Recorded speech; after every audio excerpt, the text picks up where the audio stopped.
Hello, this is Jason Grill with the Grill Nation show. Welcome to the show this week. You're listening to the radio. If you're on the radio on 980 AM, KMBZ. If you're joining me via podcast, we are on Apple Podcasts, Spotify Podcasts, as well as on our website, grillnationshow.com. If you're joining today on my social media accounts, we greatly appreciate you're going to be watching us today live.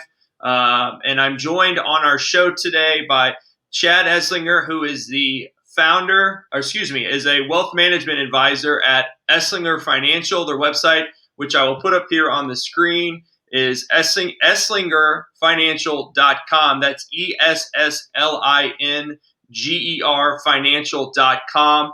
Chad, welcome to the show, my friend. How are you? I am so energized, Jason. Thanks for having me on the show. I'm so excited. You know, over the years, I've watched friends and clients be on this, so I'm just grateful to be a part of the show. Yeah, so we met, 10 years ago, was it? It's probably 10 years. It was Latte Land down the Power and Light when that used to exist down there. So however long ago that was. Yeah, we have a lot of mutual friends, and I know you've been very active kind of in the Kansas City community, and now we kind of live close by each other, correct? Yeah, we're just right on the street. Brookside, I love Brookside, and we could be running across Loose Park together if we wanted to. Yeah, so are you a native Kansas Cityan, Chad? I am not. So I actually grew up in the Wichita area. So Hayesville, Kansas, where I spent up until 7th grade. I spent my time in Hayesville, Kansas, and then my parents thought I was running with the wrong crowd and decided to move me to Clearwater, Kansas, a little farm town southwest of Wichita, about 30 minutes or so, and moved on 5 acres. I wasn't a farmer. I was just on 5 acres with a go-kart, and spent my time there, graduated from Clearwater High School, and then ended up moving to Wichita to go to Wichita State for 2 years, believe it or not. And at that point, I was like, you know what? I don't want to spend my college career here, and ended up moving to K-State and finished my degree there. Oh, Wildcat, eh? So Yeah. when you were in school, did you always want to kind of get into financial world or finance? Were you a finance major?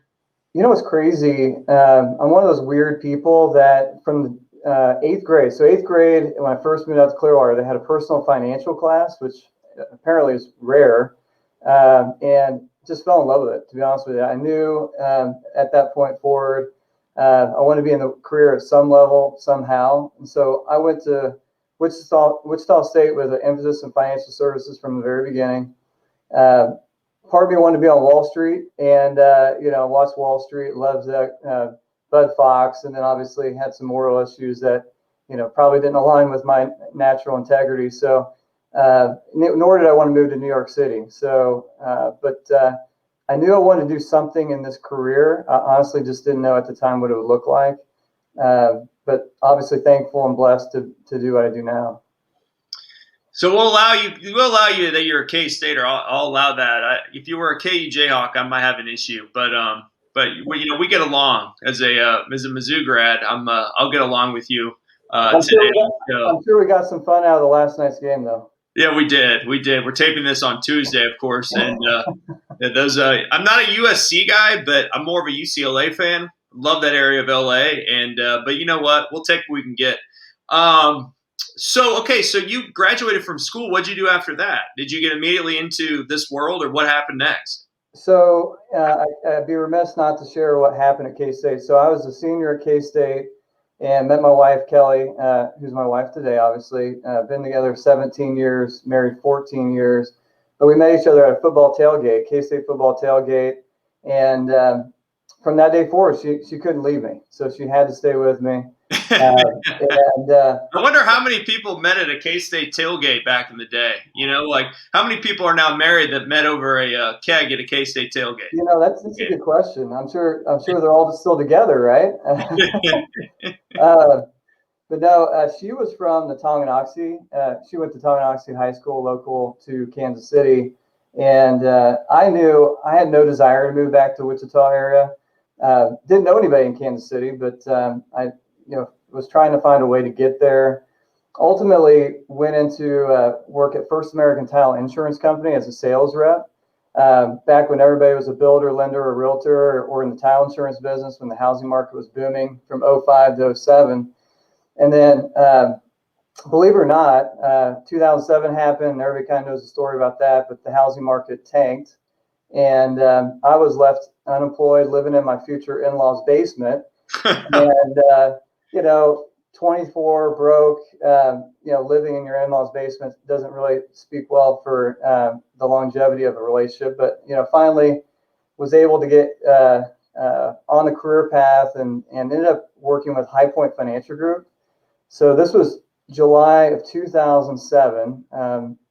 Again, I was really wet behind the ears, didn't know anybody in Kansas City, but just a few people I met through my time at First American Title. And I just jumped headfirst in. And, back then it was just about networking and trying to survive at that point.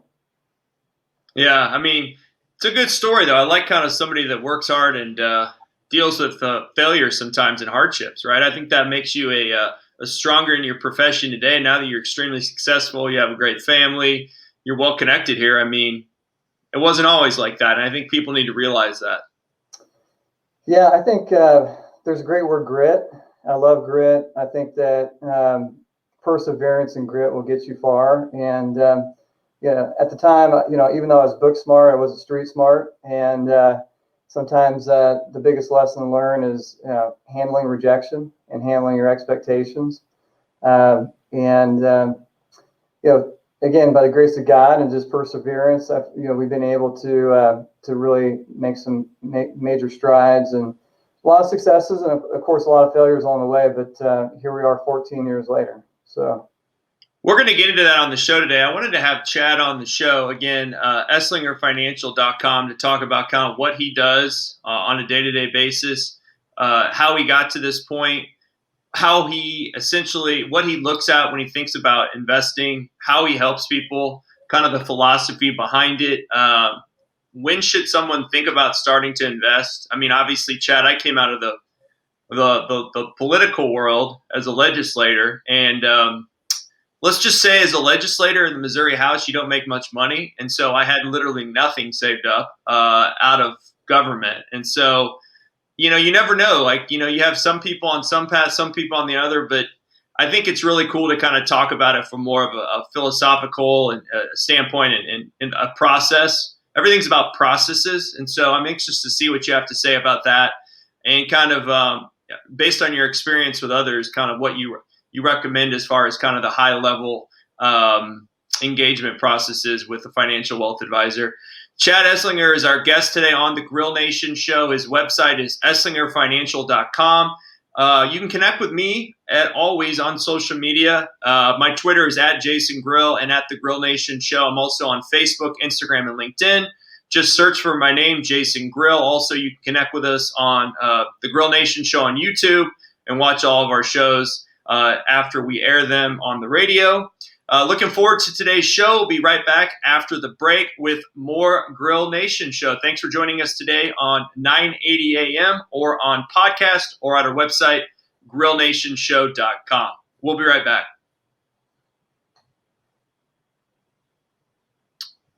Okay. I was able to fit that in that segment there. That's good. You did a great job. And now we're excited to go on to our next segment. And I like that we're keeping you on the live stream here, Chad, because I have all these fancy tools that we can bring up while we save your segment. But I think it's better to let the people watching on social media and on YouTube eventually kind of see kind of the behind the scenes processing of the show. No, it's incredible. Just thinking back over 14 years, I mean, when I started in the career, I mean, iPhone was barely in existence, right? This wasn't even possible. So, and the only reason we learned about any of this was because of COVID. And I told you, like when we decided to do the show, it'd be great to get you in studio one day, and be in the real life studio. But this is just the way of the world these days. I know it's bittersweet. I know we'll talk more about it. It's bittersweet. There's certainly efficiencies that have been gained, but a lot of connectivity lost. So hopefully we'll get back to some sort of new normal where it's a combination of technology and in-person, interaction. But jokingly, I'll share. I'm going to learn how to play that guitar someday. I know it's going to come up. That I have tried. I've just miserably failed at focusing on learning the guitar. So eventually, once these kids get a little older, maybe I'll focus some energy on learn how to play. Hey, as soon as Darren gives me the heads up in the private chat, we'll go back to recording the live radio or the radio show and podcast. Okay. And that's kind of what we're doing here for our listeners who are joining us on social. This is the time in the show that we kind of save what we've recorded so we can share it on the radio and load up to the podcast networks. He says he is ready to go, so we will get started here in 3, 2, 1. Hello and welcome back to the Grill Nation Show. I'm your host, Jason Grill. Thanks for joining us today on KMBZ 980 AM. Or if you're joining us on podcasts, which are greatly growing fast, and we greatly appreciate that. If you join us on Apple Podcasts, Spotify, Google Podcasts, there's so many of them, Stitcher Radio, we greatly appreciate it. Or if you are watching us on YouTube or on our live stream on social media today, thank you so much. We're trying to share our great guests with many more people, however they watch, listen, or get our show. Today is no exception to another great show. I'm excited to have on Chad Esslinger, who is with Esslinger Financial. Their website is, I'm going to spell it out for our radio show listeners, but it's ESSLINGER financial.com. Chad has been in the wealth management advisory world for most of his career, actually all of his career, it sounds like almost. Chad, let's start there. We talked about your background on our first segment. Let's kind of take it to today. What do you do? What do you help people with? How do you engage with those? What does it mean to be a wealth management advisor? Kind of take us to your day-to-day, as you will, today. Jason, I would say that over the 14 years of doing this, what I've learned is that I think people in general have a growing desire to learn and know, how do I get from point A to point B? And of course, there's all kinds of tools and strategies and ideas that help them get there, but everybody has their own unique situation and what's important to them and what their vision and dreams are and what their goals are. And I think it's really just connecting the dots. I think that people, whether they're working with somebody or not, I think that there's always some underlying anxiety that they carry with them. Are they saving enough, not saving enough? Do they know what they need to do or should do? Are there areas or ideas that maybe they don't know? And I always say people don't know what they don't know. And I think just waking them up to the possibility of what is possible is important. And I would say in a world of financial planning, there is nothing but change. And we saw this in last year with the pandemic and all the CARES Act and Secure Act and stimuluses and things that came through. And shortly coming forward, I'm sure tax regulation and things will continue to change. So I think there's always an opportunity for somebody to gain new knowledge or experience. And I always say that your mind's like a parachute. It only works when it's open. And I say if we can work with people that have an open mind and are willing to share what's important to them, we can connect the dots of how do we get there. So in the simplest form is we actually do some analysis and determine, are they on track to where they want to be? And if not, how do we get there? And is there some strategies or ideas that are unique to them that they haven't done yet up to this point that we can help them get there? So I walk into you, I get connected, let's say Frank Shera, a great guy here in this Kansas City area. I won't name drop too much, but he was such a stud quarterback at St. Pius X High School. I'm sure everyone in the Northland knows about him, and now obviously in the neighborhood here. He says, "Hey, you got to meet Chad," to me when I'm walking my dog. And I say, "Cool, I want to talk to Chad.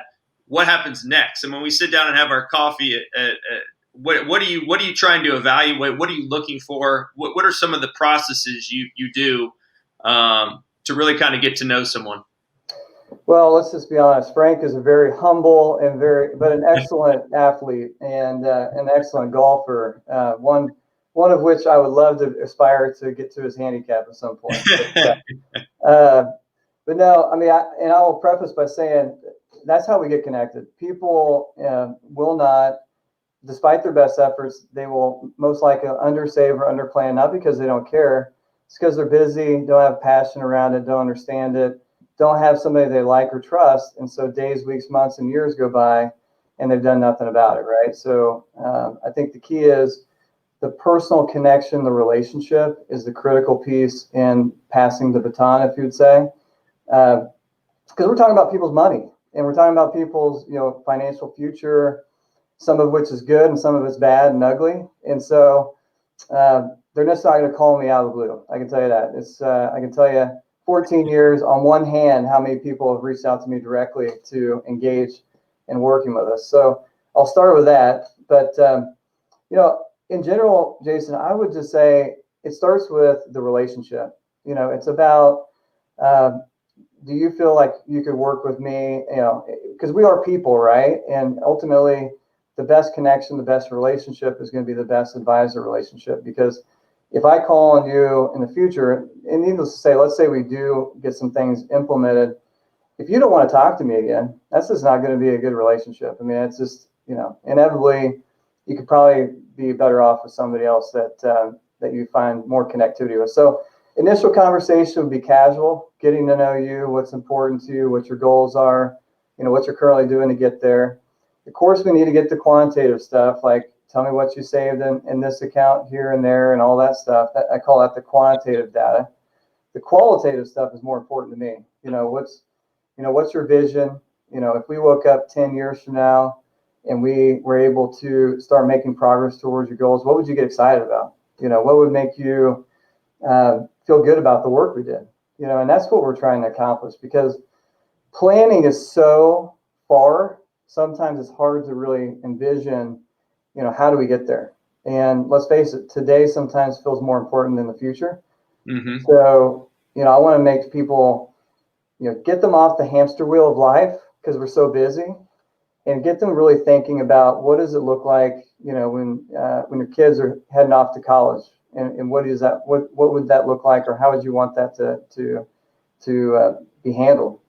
How would you want to retire, and what does that look like, and what age, and what kind of dignity would you have in retirement? So anyway, those would be the casual conversations, the casual questions.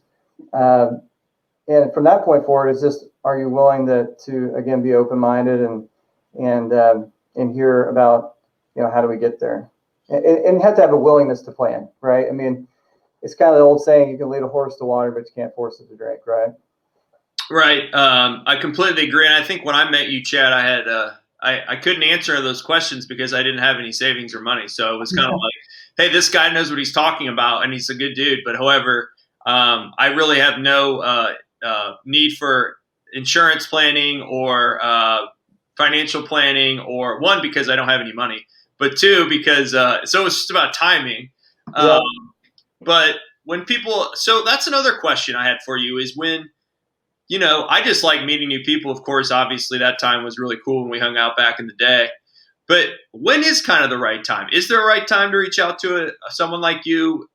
Is it all over the board? Like, what would you advise people that are kind of considering, maybe I got some money in the bank, or maybe I have a growing family and I need to start figuring some of this stuff out, or maybe, I don't want to work, 50 to 70 hours a week till I'm 75. I mean, what is that time for a person? Is there a time? Yeah, I would agree. Some of it is timing. Maybe it's an inflection point. Maybe it's something that happened in their, personal life that spurred them to seek out or feel like it's the right time for them. Something they've experienced, personally to them. A job change, having a baby, getting married, waking up one day and be like, holy cow, I got 10 years towards retirement. I got to figure this out. Whatever it may be, it could be just, a wake up moment. But we all know that the right time is now, right? The right time is, I always say that it doesn't matter how much money you make, because you can save, if you can save 20% of your gross income, whether you're making 30,000 a year or $1 million a year, you're probably going to be on target for your goals. The problem is, and I'll get into this in a minute, but there's three natural human tendencies that we all face that at some level we struggle with. And sometimes we struggle with all three of them, or maybe one or two of them. But I always say the biggest expense to building wealth is procrastination, and second is taxation. So, if we can get our clients to be educated and motivated around their goals, take action sooner than they would on their own, save $1 today versus $1 tomorrow, we're going to be better ahead. So the timing's now. It's just a matter of, are they willing to take the necessary steps to take action?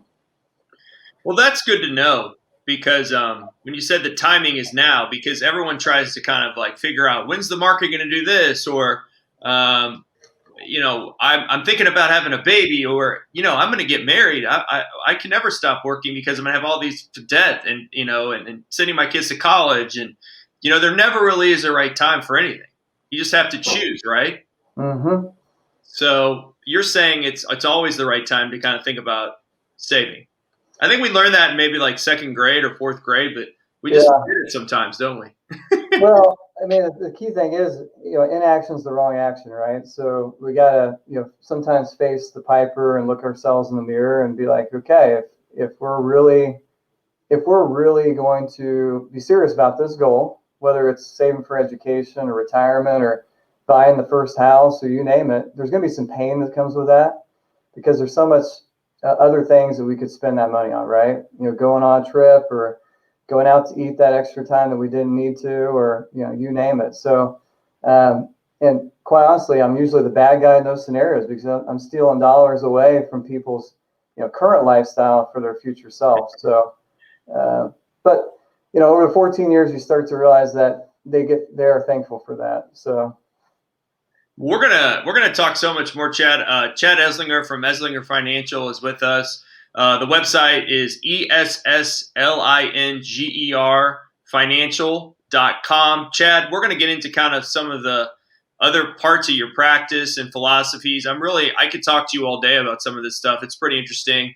But you're right. What we learned in this last segment is, if you're not doing anything, you're kind of probably behind the eight ball. You need to be doing something, or at least thinking about it, because I don't think anyone wants to be working into their 80s and 90s. Maybe they do. I'd like to just do some work, but not have to really need it right when I'm that old. Yeah, just because I enjoy work and I enjoy helping people. But yeah, we'll break into more of that after the break.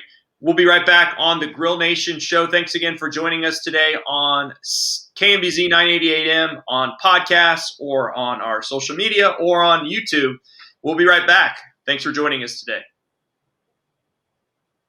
Man, time just flies when you have Chad on the show. I'm telling you, that's what I do. Is all I do all day. I talk, and then my wife says, "Why don't you want to talk to me?" Well, because I've been talking all day. For our listeners, while we're on this break, I will say I did see Chad and his family at church a few weeks ago in the front pew. So you have a good dude that's also a business guy. So that's a positive, right? Hey, that was a nerve-wracking session there. I was just waiting for my 3-year-old to run up to the altar. So sometimes you just got to take the risk. Okay, we are ready to rip. Okay, let me make sure I've got my questions up that I wanted to make sure I got to. Okay, in 3, 2, 1. Hello and welcome back, everybody, to the Grill Nation show on 980 AM on radio, on podcast networks, Apple, Spotify, Google, and on grillnationshow.com, as well as live now on my social media. And it will be up on YouTube on our Grill Nation show channel. Just search for Grill Nation show on Jason Grill on YouTube. You can watch all of our episodes. Really been getting good engagement there. I'm excited that people can now watch us as well as hear us. I think the more things you can bring to people to engage with our great guests, the better. And so sometimes people like to listen, sometimes people like to watch. So we have both options for you. Again, I'm joined today by Chad Esslinger from Esslinger Financial, esslingerfinancial.com. That's ESSLINGER financial.com. Having a great conversation. He's been doing this wealth management advising for almost 15 years now, Chad, or 14 years you said? 14 years, yeah. So, and he's been in it for the long haul. We talked kind of about timing and when you should look into stuff like this and what factors kind of play a role, human factors. What about risk management? Is that a piece of financial planning, and if so, how?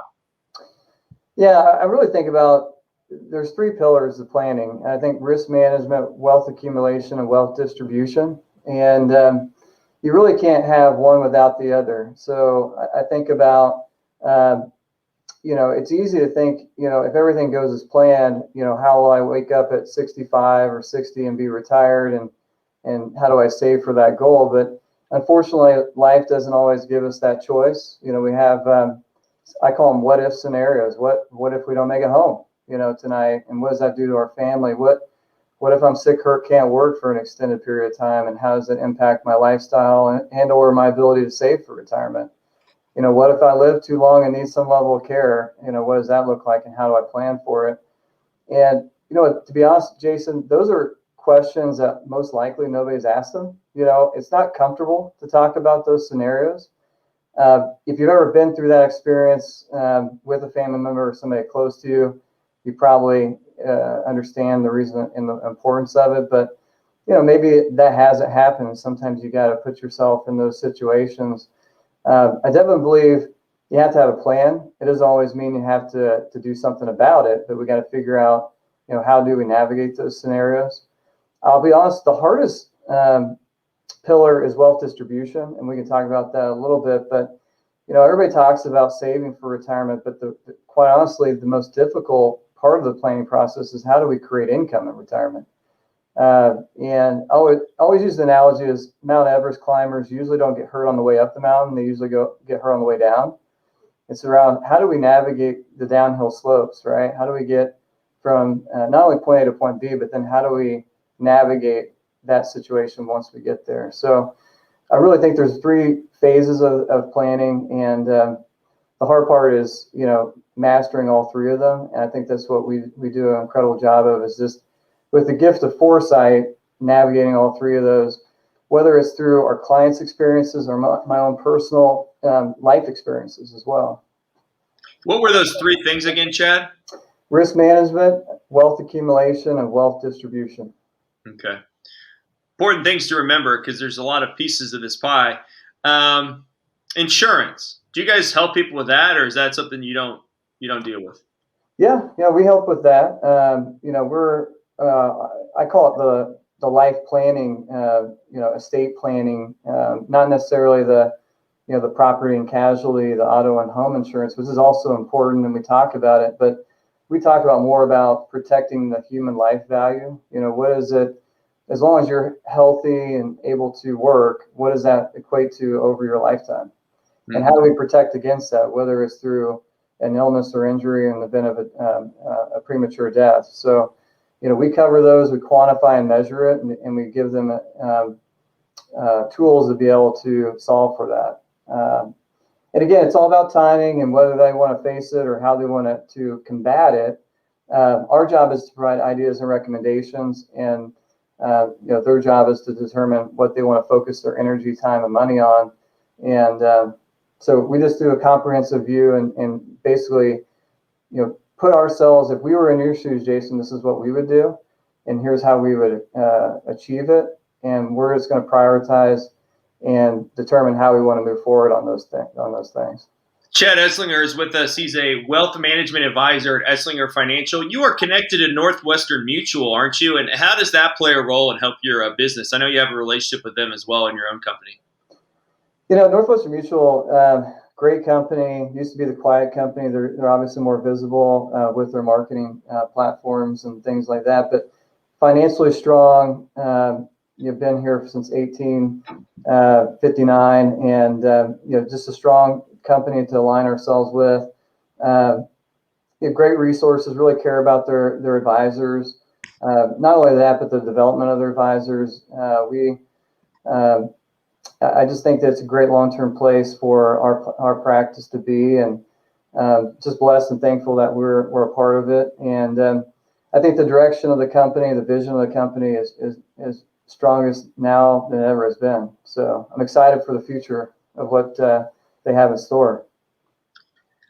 I love your mission statement at esslingerfinancial.com. It says, bringing clarity to complexity to help others achieve their full potential. Mm-hmm. That's a powerful statement, isn't it?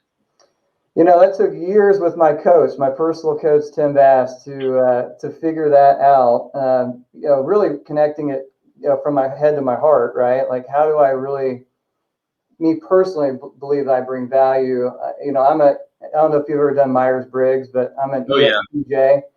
So I'm very process-oriented, linear thinker, non-emotional. I just, and sometimes it's connecting my heart to my head that, I have the biggest struggle with. So, but I truly believe that what separates, I guess, myself is that I'm a constant learner. I'm very logical in my decisions and thoughts.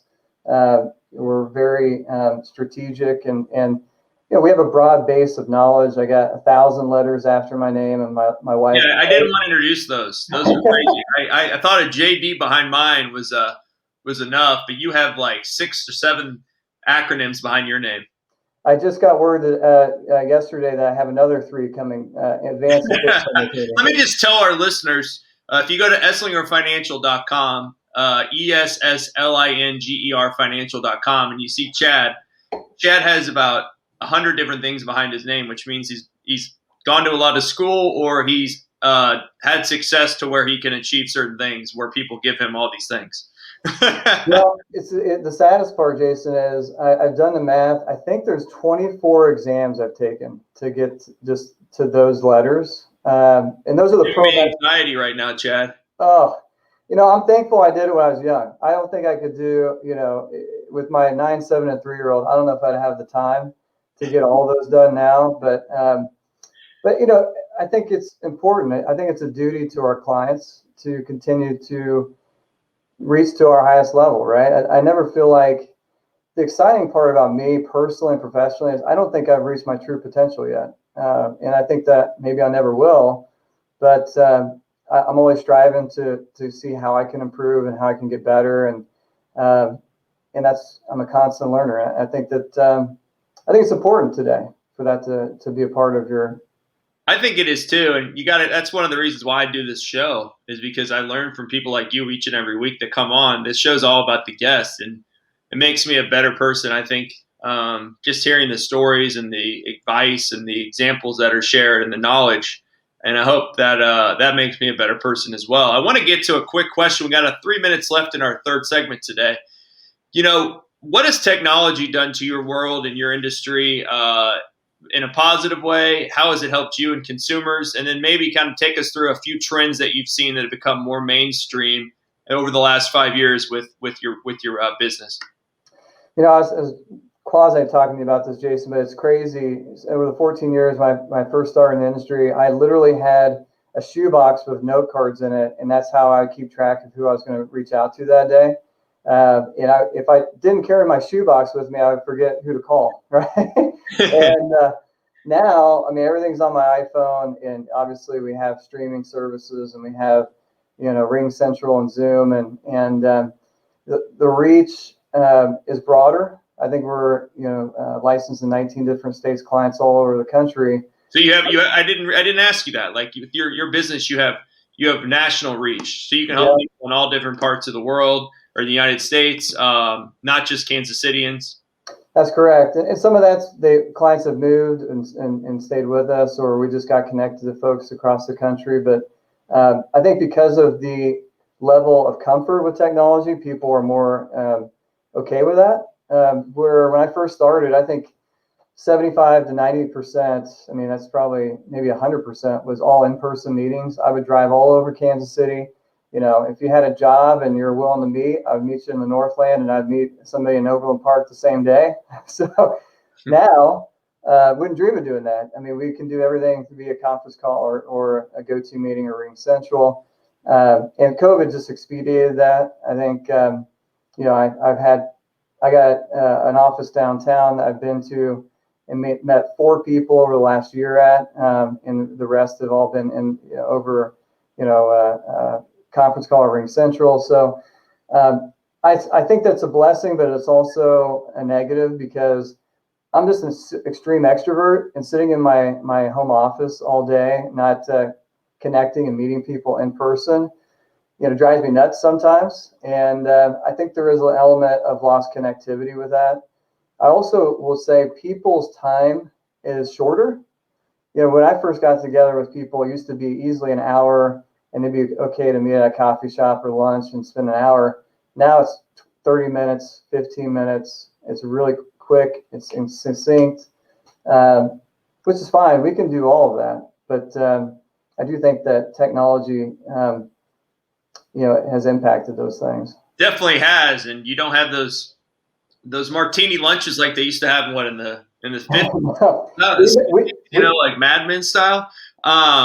Chad Esslinger is our guest, Esslinger Financial. We're going to be right back after this next break on the Grill Nation show. Thanks for listening today on radio on 980 AM, on podcast. You can join us on Apple Podcasts, Spotify, Google, or on YouTube, or on our website, grillnationshow.com. Thanks for joining us today. We'll be right back with our final segment of today's show.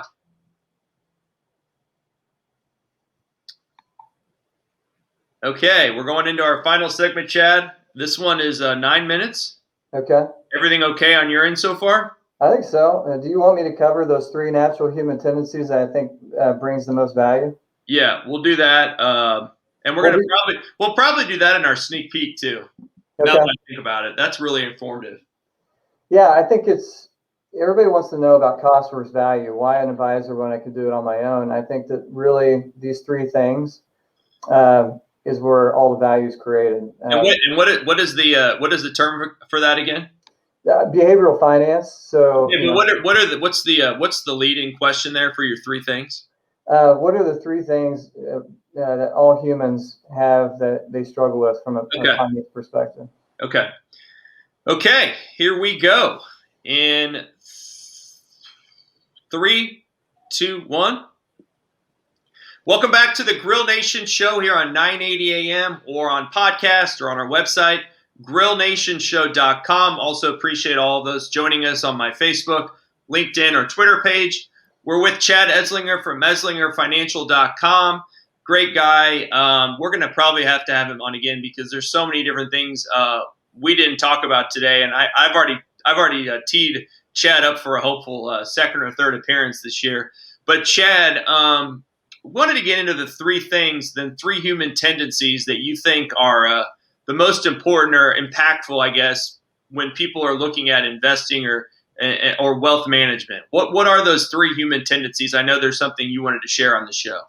Yeah, I mean, real quick, I think this is where all the value is created. I think obviously strategic thought, ideas, and recommendations are critical, but all people at some level struggle with all 3 of these. First is we procrastinate, especially around things we don't want to talk about or deal with, which procrastination, again, is the biggest expense in building wealth. And so we just know that if we don't have anybody holding us accountable, kind of like that morning workout we don't want to do, we want to get in the best shape of our life, but it's hard to sometimes get to the gym, so.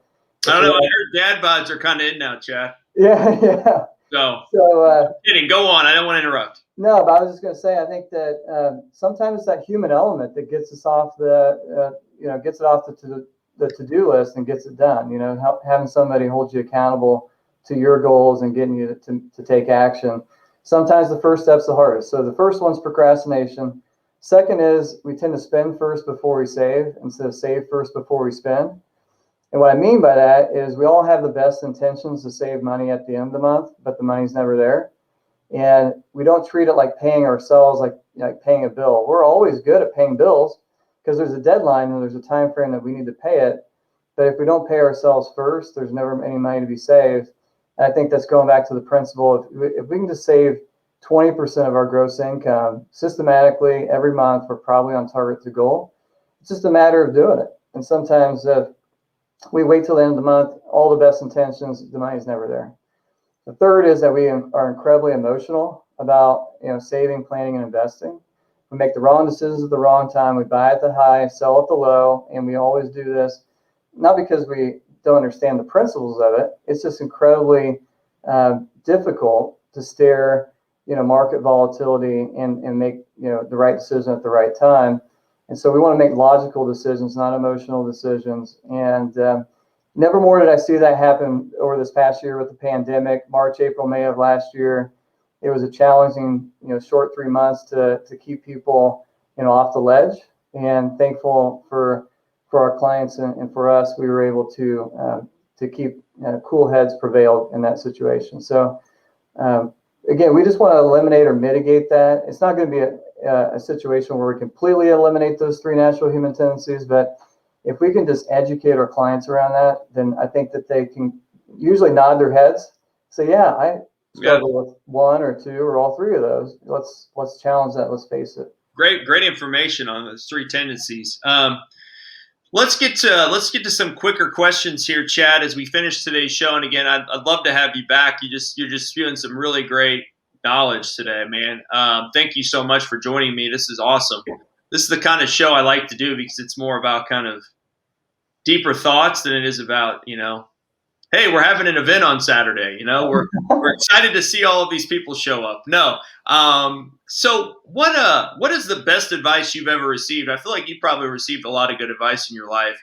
Is there something that you can share with those that are listening, if they're business owners, or maybe they're just in a 9-to-5 job that they want to continue to grow in and excel in? What is some of the best advice you've received that maybe you've kind of stuck with in your career? That's always a tough one because I've had so many good mentors, coaches, and people along the way. And I always say, Jason, everything I say has been stolen somewhere along the way. Somebody said it and I wrote it down or it became a part of me.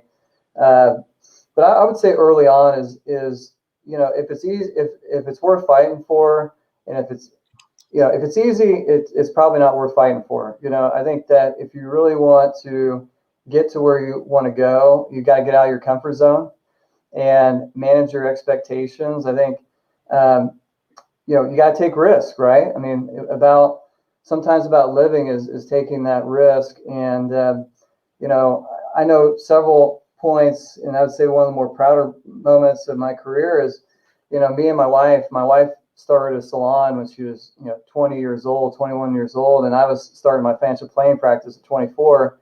I remember both calling each other up and be like, everybody canceled. We don't have any meetings. What are we going to do? How are we going to pay the bills? And we're just sitting there crying and we're like, what are we going to do? And I'm like, we're never giving up. Why would we ever give up? I mean, this is the time to push forward. So you married an entrepreneur as well. Absolutely. And that's the only reason I'm still in this business, to be honest with you. Well, that's a smart move, man. I think people that have entrepreneurial tendencies are able to maybe adapt on the fly pretty well and deal with failure. And we've mentioned some of the early failures and what you learned from that earlier in the show. What's one word to describe you and one word to describe your business? Oh, man.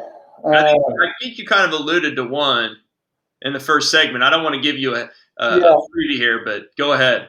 Well, I definitely think extrovert. I am an extreme extrovert. So I get so much energy out of being and meeting with people, whether it's professionally or personally. I think people if anybody that knows me are like, oh my gosh, Chad cannot sit still. He's got to be in front of people. He's got to talk to people. So I would say extrovert personally. Professionally, I'm just perseverant. Perseverance would be the word.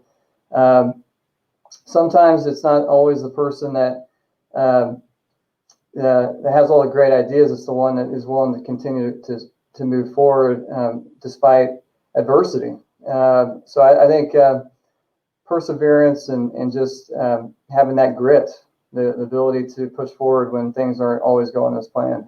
That was the word. That was the grit. Grit was the word. Great answers. If you could have dinner with somebody, one living person, one that is a Kansas Cityan and one that is not, who would those people be and why? Oh man, that's a toughie, and I just threw that in the mix just to see what you'd say. Yeah, I mean, obvious answer, somebody that's not here but is now, is Patrick Mahomes. I'm just a huge sports fan, and Patrick Mahomes and his leadership, his positive energy, what he's capable of. And is that just a play, Chad, to get him as a client? Yeah, I mean, I want to make him a client. I want to make him a friend first, a client second, right? So, No, again, I think he's another guy that hasn't reached his true potential. I don't think yet. So it's exciting to see him on the beginning of his career. I would say a more serious answer, not or Kansas City, and I'd love to hang out with would be Paul Rudd. I think he would be just a riot to hang out with. Or outside of Kansas City, I love Matthew McConaughey. I don't know why. From Dazed and Confused in his early years to what he's achieved now, I think not because of his performances and what he's been able to do, but how he's lived his life. He kind of lived his life how he's always wanted to. Yeah. And fame has not impacted that, whether good, bad, or indifferent, right? But I really want to read Matthew McConaughey is on quite a high right now because of his book and his kind of his openness, I guess you would say. Now he's thinking about running for governor of Texas, which is when all of that kind of stops as far as getting into politics. And so hopefully he will be interesting to see if he actually is serious or not. But if he is, that would be a crazy race to follow, whoever he's running against, just to see what he's like during a debate. That'd be hilarious. I love it. I would get behind a debate, a Matthew McConaughey versus a standard politician debate. Yeah, that would be interesting. I have not read Green Lights yet, but my wife has, and she said that's my next book I need to read. So, well, that's one I need to read too. And Chad, I really appreciate you coming on the show. Obviously, I think you're just doing great work. You shared some really great words of wisdom today, and we just kind of scratched the surface. I mean, there's so many other things, and people connect with Chad. Again, he's at Esslinger Financial. They're esslingerfinancial.com, ESSLINGER financial.com. He lives in the Kansas City area but works with people all across the country. Chad, I want to thank you for coming on the Grill Nation show today, and hopefully we'll see you again soon. Jason, thanks for having me. It was awesome. It was a riot, and I hope that we get another chance, and I'm sure we will. I hope so. And thanks to the listeners for joining us on social media, on 980 AM, on Apple Podcasts, Spotify, Google, or on grillnationshow.com. Shoot us a message sometime and let us know how we're doing. If you think there's a great guest we could have on the show, and always connect with us on social media at Jason Grill on Twitter or at Grill Nation Show. Have a great day, and we'll talk to you again next week. Thanks, guys. Have a great day.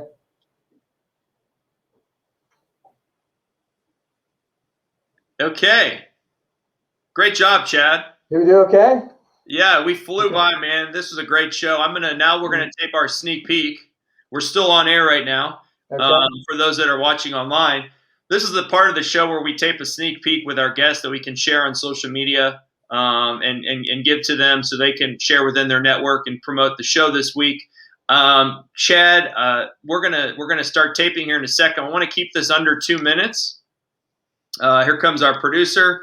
He says, great show. He has to go. Thank you, Darren, for helping us today. Darren with Intercom is a great guy. Okay, so 2 minutes segment here, Chad. I'm gonna leave your logo up there or your website up there, and we're just gonna ask you a quick question. And I wanted it to focus on the comment that you gave me at the end of the show regarding the 3 principles or 3 tendencies. Let me actually type that on the screen so people can see that. And what were they again? So what are the 3 personal? What is it? Personal? I would say behavioral finance issues, or what are the 3 behavioral financial issues? Instincts or issues? Yeah, instincts or issues. Okay.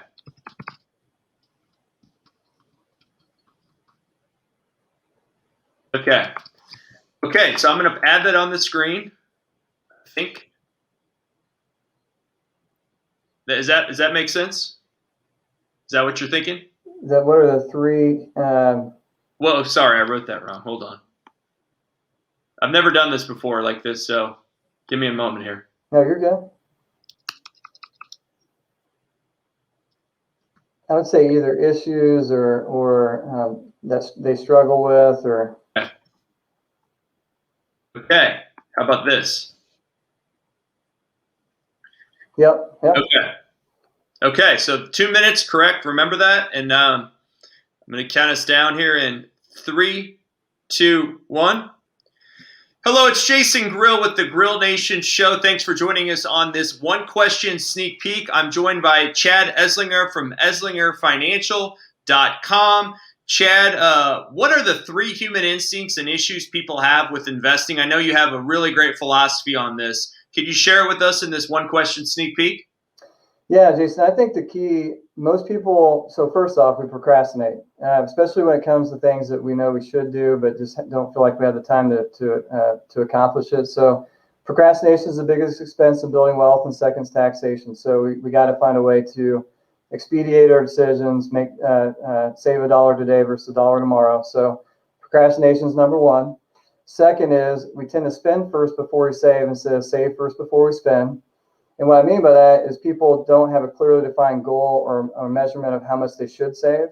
So at the end of the month, they hope there's money left over, and at the end of the month, there's never money there. And that's unfortunate because they need to systematically save roughly 20% of their gross income. So if they just pay themselves first, they'd be obviously better ahead than waiting to the end of the month. And then the third one is we tend to be emotional about our investments and our decisions around money. And emotion versus logic, we really want to make logical decisions because emotion, time and time again, has proven that we tend to buy at the high and sell at the low, and we get sucked into these short-term trends when we just really need to make smart, logical decisions around how we plan and invest. Chad Esslinger with Esslinger Financial is the guest on the Grill Nation Show this week. It's going to be an awesome show. He's going to share so much incredible wisdom.